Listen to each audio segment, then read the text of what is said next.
Como o Brasil chegou nessa situação de fragilidade política, jurídica e institucional? Está começando o Diário do Centro do Mundo.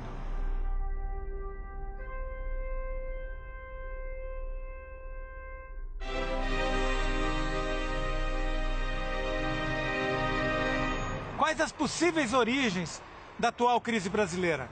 Nós vamos conversar com o sociólogo Aldo Fornazieri. Mas antes, o essencial. Encontre o erro nessa frase. Líder do movimento anticorrupção Vem Pra Rua foi contratado pelo governo Temer e em menos de 3 meses promovido. Jailton de Almeida é o nome dele. Depois de pregar o fim da roubalheira no Brasil, ganhou um cargo de confiança do ministro Gedel Vieira Lima. Gedel é aquele que, segundo a Lava Jato, usou sua influência para atuar em favor dos interesses da construtora OAS. O MBL, outro grupo que fez muito sucesso na Paulista nos últimos anos, vai ajudar na comunicação da gestão Temer. Um de seus coordenadores, Fernando Holliday, foi eleito vereador em São Paulo. O Ministério Público Eleitoral pediu abertura de inquérito policial contra Holliday por pedir votos no dia das eleições. Não são uma graça esses meninos? Marcela Temer fez sua estreia como garota propaganda de um governo feio, sujo e malvado. Durante 3 minutos, recitou um discurso que teria envergonhado Rosane Collor e Xuxa Meneghel. Resumindo, lançou o programa Criança Feliz, dentro do Bolsa Família, que teve 600 mil famílias cortadas no mês passado pelo marido dela. O senhor esteve na Globo News, o senhor falou lá sobre a Lava Jato, né, especificamente sobre o uso político. O senhor acha que haverá um momento em que a sociedade vai dar um basta nisso ou nós estamos longe desse ponto?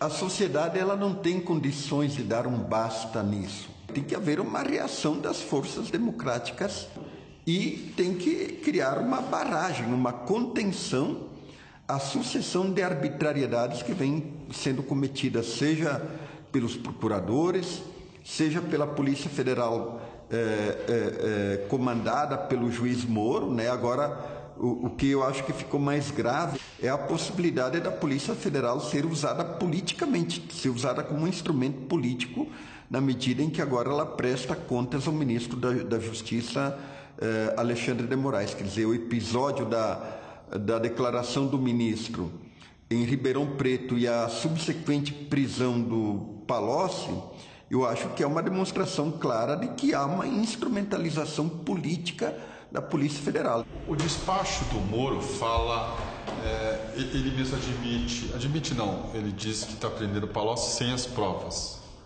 Mas isso é típico da Lava Jato. A detenção do Guido Mantega, que foi escandalosa. Somente regimes autoritários prendem para fazer investigações. E veja que, no caso do Guido Mantega, a coisa foi tão escandalosa que sequer ele foi ouvido. O que nós temos é que a Polícia Federal, o Ministério Público da Lava Jato e o juiz Moro são agentes políticos. E isso quebra as garantias e os direitos individuais. O que explica, na opinião do senhor, o poder quase plenipotenciário do juiz Sérgio Moro? O Sérgio Moro ele foi ungido pela opinião pública como salvador da pátria. E são sempre coisas muito perigosas, né? Porque não cabe ao juiz ser popular ou impopular. Quer dizer, o juiz tem que agir dentro da lei. E, em segundo lugar, a covardia dos tribunais superiores, que aceitam esse jogo da pressão da opinião pública. Quer dizer, você tem julgamentos arbitrários ao sabor dos acontecimentos políticos e de quem tem mais força política. Professor, o procurador Deltan Dallagnol, ele dá palestras em igrejas, ele é membro atuante de uma igreja batista em Curitiba. Isso é normal? 2 coisas são extremamente desencadeadoras de paixões: a política e a religião. Um funcionário público, principalmente quando ele tem a missão de investigar e acusar, que é o que o Ministério Público faz, ele tem que se isentar de misturar a sua atividade com essas duas coisas, porque ele perde, digamos assim, a isenção. Eu já comparei os procuradores, chamando-os de movimento do procuradorismo, com os tenentistas da década de 1920. Qual que foi o desfecho final do movimento tenentista? Foram os generais em 1964. Quer dizer, quem garante que amanhã ou depois, num processo que nós vivemos, onde há uma desconstituição dos partidos políticos e da própria política, uma visão negativa da política, um procurador desses não se candidate com um discurso extremamente moralizante, fascista, e termine se tornando presidente do Brasil. O Ministério Público, ele não pode usar a lei e as suas prerrogativas para fazer política, porque senão você cria a politização do Estado. Eu vejo que há uma coisa muito estranha. Ninguém defende as pessoas que cometeram malfeitos no PT, mas não chama atenção o fato de que só gente do PT é presa. O senhor acredita que esse modelo do presidencialismo de coalizão está esgotado? O Raimundo Faoro chama atenção para uma peculiaridade do Brasil, que são as mudanças.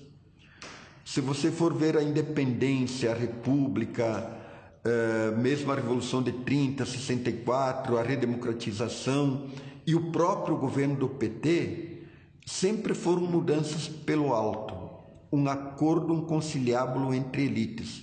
Significa que os pactos são feitos entre as elites e o povo sempre é excluído. Então, se a gente não olhar para a nossa história, ver qual que é a nossa cultura política e assim por diante, vamos continuar tateando no escuro. O Maquiavel tem uma teoria da fundação dos estados. Ele diz: uma república mal fundada, ela vai ficar décadas e quiçá séculos tentando encontrar um caminho, fazendo leis e mais leis, e jamais encontrará um caminho se ela não se refundar. A rigor, nós teríamos que refundar o Brasil para que ela pudesse dar certo. Um outro problema que o Sérgio Buarque de Holanda chama atenção: o Brasil nunca se deu um destino. Se você for olhar para os Estados Unidos, a teoria do destino manifesto é uma coisa espetacular, porque isso é a energia constitutiva do país. O povo, ele se dá um lugar para onde ele quer chegar. Onde nós queremos chegar? Qual é o programa de chegada que os partidos brasileiros propõem? Que projeto de país eles propõem? Nenhum. O senhor acha que a gente regrediu? Com certeza absoluta, nós regredimos. A democracia brasileira está doente. Não é normal, em 25 anos, derrubarmos 2 presidentes caçando o voto popular. Caçar o voto popular é uma coisa muito séria. Então, o respeito à soberania do povo, coisa que no Brasil nunca tivemos, nós temos uma vocação golpista, é uma coisa muito grave. Os partidos, eles não têm nenhum vínculo social enraizado mais forte. Veja o seguinte, quer dizer, nos Estados Unidos, quem escolhe um candidato a presidente da República? É o povo. Quem escolheu a Dilma como candidata? O Lula. Quem escolheu Dória como candidato a prefeito? O Alckmin. Por que nós temos, digamos assim, essa passividade da sociedade civil? Quem constituiu o Brasil aqui foi o Estado. Como é que as sociedades europeias se constituíram? Na luta contra o Estado. Nos Estados Unidos tivemos um processo completamente diferente e inovador. Quer dizer, a sociedade civil, ela veio antes do Estado. Então, aqui no Brasil, nós tivemos um processo completamente diferente da Europa e dos Estados Unidos, e foi um processo sempre imposto de cima para baixo, sempre imposto pelo poder absoluto sobre a sociedade e excluindo sempre o povo.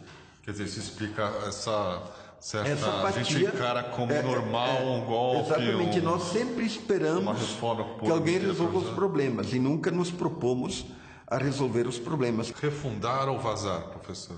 Eu acho que tem que refundar, porque que não dá para todo mundo vazar. Então, eu acho que tem que refundar esse país.